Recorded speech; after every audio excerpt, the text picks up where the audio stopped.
কাজ শেষে বাসায় ফিরে দেখি দুই বউ ঝগড়া করছে। একজনের চুল আরেকজন টানতেছে। ওদের ঝগড়া দেখে নিজের মাথায় নিজে বাড়ি মারতে ইচ্ছে করছে। কেন আমি প্রথম বউ হেমার উপরে রাগ করে দ্বিতীয় বউ মালিনীকে বিয়ে করি। এখন দাঁড়িয়ে দাঁড়িয়ে ওদের ঝগড়া দেখা ছাড়া আর কোনো উপায় নাই। দুই বউ ঝগড়া এতটাই মগ্ন হয়ে আছে যে আমি দরজায় দাঁড়িয়ে তাও কেউ খেয়াল করলো না। অনেকক্ষণ পর ছোট বউ মালিনীর চোখ পড়লো আমার উপরে। সে বলল, জয় তুই এসেছিস। এই বলে আমার দিকে দৌড়ে এলো আর বলল, দেখ এই শয়তান বেটি কি করছে আমার চুল ছিঁড়ে। এই বলে আমায় জড়িয়ে ধরে হাউমাউ করে কান্না শুরু করলো। মালিনী আমার কলেজ ফ্রেন্ড ছিল, তাই আমাকে তুই করে ডাকে। আমাকে জড়িয়ে ধরতে দেখে এইবার বড় বউ হেমা আরো খেপে গেল।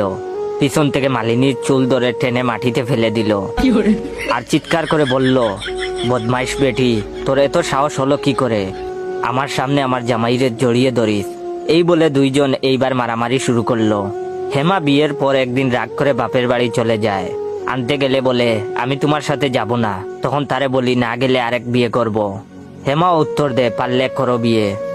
তাই বউয়ের উপর রাগ করে দ্বিতীয় বিয়ে করি। সেই দিন থেকে জীবন আমার দুর্বিষহ হয়ে উঠলো।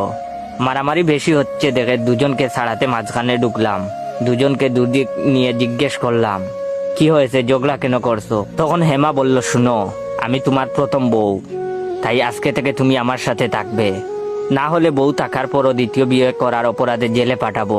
এই কথা শুনে মালিনী বলে, আজকে থেকে তুই আমার সাথে থাকবি, না হলে আমিও পুলিশে দিয়ে দিব। একটা বউ থাকতে আমাকে ঠকিয়ে বিয়ে করার অপরাধে। এই বলে দুইজন দুদিকে চলে গেল। আমার তো মাথায় হাত, এইবার কার কাছে যাব। তাড়াতাড়ি করে পকেট থেকে মোবাইলটা বার করলাম আর বন্ধু আসাদকে কল দিলাম। সবকিছু বলার পর আসাদ পরামর্শ দিল আজকে বাড়িতেই না থাকতে। তাই বাসা থেকে বের হয়ে বন্ধুর বাসায় গেলাম। বন্ধু অনেক খাতির যত্ন নিল, প্রাণ ভরে রাতের খাবার খেলাম।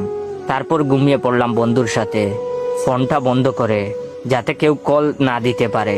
সকাল 9টার দিকে কেউ এসে দরজা খোলার জন্য শোরগোল শুরু করলো। আসাদ সাহেব বাসায় আছেন? আসাদ চুপ কসলাতে কসলাতে বিছানা থেকে উঠলো। দরজা খুলতেই দেখলো পুলিশ এসেছে।